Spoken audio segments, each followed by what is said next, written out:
So in today's video, I want to talk to you about the latest action camera from DJI, the Action 3. Now, I was actually on the fence of getting my hands on one of these cameras because of my previous experience with the Action 2, which I happened to send in return a couple of times because of pixel tearing.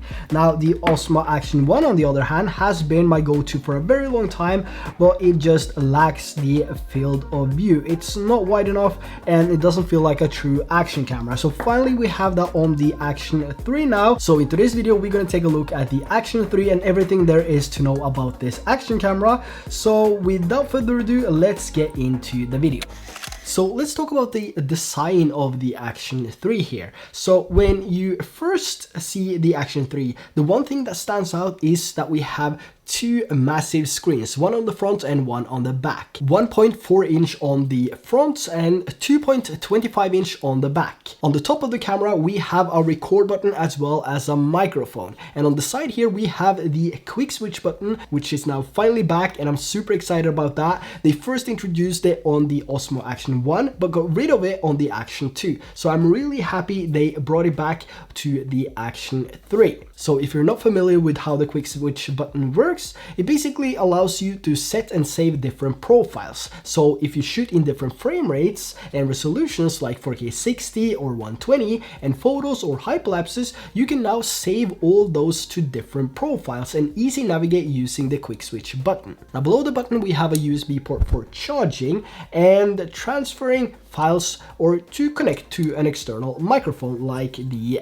DJI mic. Now on the other side we have a door now. On the Osmo Action we had the spring-loaded battery on the bottom. Now they've gone back to the more traditional door that has your battery and your SD card. On the bottom we have the magnetic click system, which was taken from the Action 2 and is now improved on the Action 3. At first, when the Action 2 came out, the magnetic mounting worked okay and just enough to get you by your daily tasks, but I wish the magnets were a lot stronger when they first came out with a magnetic click system. But now we have a much stronger magnet on the bottom and new improved hooks which locks the Action 3 in place. Another thing I've noticed on the front, we have a large lens as well as a rubber protection around the lens. I assume this is to protect the edge of the lens cap on impacts and also give you somewhat an easier job to unscrew the lens cap when replacing for some ND filters. Now when it comes to the size of the action cameras and in comparison to some of the other cameras, the Action 3 is actually a little bit bigger than the Osmo Action 1 but still smaller than the latest GoPros. So of these cameras right here, the Action 2 will be the smallest one, then we have the Osmo Action 1, then the Action 3, and at last we have the latest GoPros, which is a bigger size. Now let's talk about the screens. We now have a dual touch screen on the front and back of the Action 3, something that a lot of people wanted to see. Now what's good is that you still have full menu control on both the back screen as well as the front screen, and I would have thought that they would skip out on some settings due to the smaller screen, but you actually have full access to the front as well as the back screen. Now as for saving as much battery as possible, DJI added screen sleep. So when you're recording from the back of the camera, the front screen actually turns off, and if you want to turn faster over to a vlogging scene, you just tap on the front screen and swipe. So you now have an active screen on the front, and when this is active, the screen on the back dims down. Now if you want them both to be on at the same time, you can also change this in the settings. So let's move over to the lens. We have a 1/1 7-inch CMOS sensor lens, same one we had on the Action 2. When it comes to the photos, we have a 12 megapixel camera with the ability to shoot JPEG and RAW, and the photos coming from this actually looks quite impressive. Now one thing is that you cannot shoot JPEG and RAW, so you have to decide whether you want to shoot JPEG or RAW. You cannot shoot both at the same time, which is something that they should have added from the beginning, which allows people to take both the JPEG photo and the RAW photo, because there's a lot of people, including myself, which is doing that. Now, when it comes to the field of view of the Action 1, 2, and 3, the only complaint I had on the Osmo Action 1 was the field of view. Everything else was really good, but it just wasn't wide enough. So for action sports or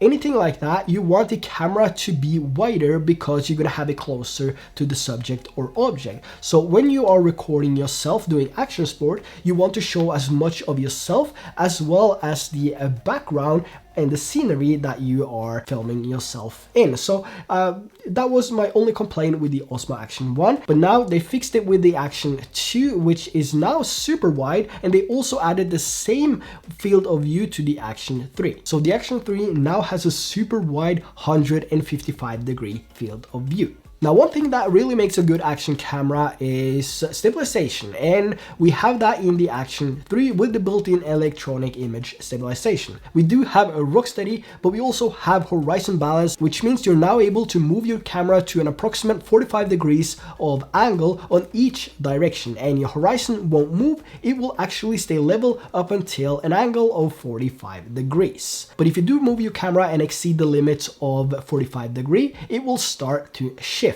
But for the most parts, doing normal style shooting or vlogging, it will maintain and keep the horizon leveled even when you move it around. The last stabilization option they have is horizon steady, which allows you to actually turn the camera full 360 degree while still keeping the horizon leveled. The only downside with this is that you can only shoot at a maximum resolution of 2.7K or below. Now, the next update to the Action 3 is the battery. The Action 3 comes with a 1770 mAh battery, which is also a cold temperature battery, which means you're able to use the battery in extreme temperatures. Each battery is rated to shoot 160 minutes in 1080p at 30 FPS and 94 minutes in 4K at 60 FPS. Now, as for the overheating and extreme temperatures, the Action 3 beats all other action cameras on all levels. I will leave some dedicated test videos down below for you to check out if you want to check out the extreme temperatures and the versatility of this camera when it comes to taking damage, temperature, hot or cold. I will leave those down in the description below. As for the adventure combo, what they do include now is the battery case and a charging hub. And what's good now is that you're able to charge these up a lot quicker. So charging from 0 to 80% only takes 18 minutes, which I believe to be the fastest for any camera on the market. The charging case also has room to store some additional micro SD cards for the convenience and can also be used as a power bank to charge your other devices. Now, as for mounting the Action 3, it has the same mounting system as the DJI ACTION 2 with its magnetic click system, and they also have this new stick from the adventure combo, which is one of the better selfie sticks I've used. Now, in the adventure combo, you also get 2 mounting brackets, so you can use one with the selfie stick and one with any other accessory you have laying around. And if you already own the Action 2, the good news is that you can now use the same magnetic mounting brackets on the Action 3. What I like about the DJI's magnetic click system is the convenience and ease of use. So if I'm out vlogging or shooting with my family and I want to swap out the angles, I have multiple mounts set up for the convenience. So whether I'm going out to ride my bike or taking the car, I can just mount the camera in a seamless and effortless way. Or if I want a POV shot, I can just snap it on my helmet, hit record, and I am all set. And if you have the pendant from the Action 2, you can actually use that now with the Action 3 to get a more subtle and easy chest view. Now, the Action 3 was also made for the vertical shooters in mind. For those shooting vertical videos for Instagram like Reels or YouTube Stories and Shorts or TikToks, there is a vertical mode on the Action 3. But since the Action 3 only has the mounting on the bottom, they also now include the protective case, which gives you the option to mount either from the bottom or here on this side. So to use the protective case, all you do is slide it into the case like that and lock it. Now you have the ability to mount the Action 3 vertical and horizontal. So let's say you're out on a hike shooting a video for YouTube and you want to shoot some high quality videos for Instagram as well. You can now just take it off and click it back into vertical mode without having to unscrew anything or hold the camera sideways, which is really easy and convenient for anyone shooting both the horizontal aspect and vertical aspect of videos. For the active water sport person, the Action 3 is now waterproof down to 60 meters deep, and that's actually without any case, so you don't need any diving case if you're going out for a snorkel or doing any water activities above those 16 meters.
When it comes to video settings and profiles, we have the DJI normal color profile as well as the Cine-like. So if you want to have more of a flatter profile and more color grading options in post, you want to switch it over to the Cine-like profile. Now when it comes to audio, the Action 3 has 3 microphones, which is 1 less than the Action 2. However, you were only able to use the 4 microphones on the Action 2 when using the screen and lens module together. So if you're only using the lens module by itself, you only had 1 microphone. So here's an audio comparison with the Action 3, Action 2 and the GoPro Hero 10. So here's an audio testing 1, 2, 3, 1, 2, 3. We have the GoPro Hero 10, the Action 2 and the Action 3. Which one is sounding better when we're walking? Is it the GoPro, is it the Action 2 or the Action 3? This is a test 1, 2, 3, 4, 5. 1, 2, 3, 4, 5. Testing 1, 2, 3, 1, 2, 3. This is an audio test with the GoPro Hero 10, the Action 2 and the DJI Action 3. Which sounds better? Is it the Action 3, Action 2 or the GoPro? Testing 1, 2, 3, 4, 5. 1, 2, 3, 4, 5. Another feature we have here is time-lapse with 4 different presets. Here you can do crowds or clouds, and you can do sunset, and all these gives you some standard time-lapse settings. But you can also add your own custom parameters by swiping up. In addition to time-lapse, we also have hyperlapse, and you can shoot hyperlapses up to 4K. And you can also change the speed of it from 2 times up to 30 times, or if you want, you can set it to auto. Now, when it comes to adding external audio, it's pretty straightforward. The Action 3 is USB-C, so all you do is plug your microphone into the USB-C port on the Action 3. And you can tell if it's working or not by looking at the microphone icon on the top right corner of the screen. What I really like to use is the DJI mic system. This is a wireless transmission system with a receiver and 2 microphones. So here we have the internal audio from the Action 3.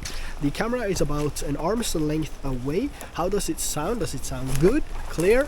And how is the audio? This is a test 1, 2, 3, 4, 5. 1, 2, 3, 4, 5. How does the audio sound directly from the Action 3? So this is the audio coming from the DJI mic, which is now connected to the Action 3.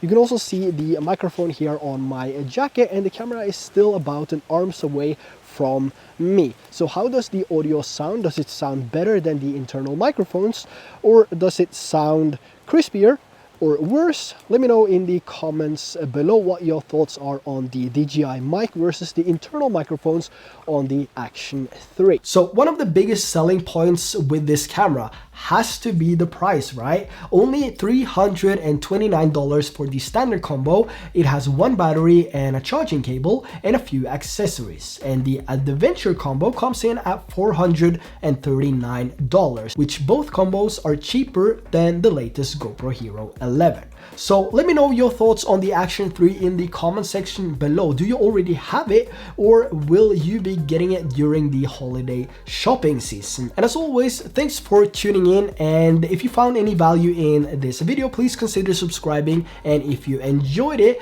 give it a like for the algorithm. That would be really appreciated, and I will see you in the next video.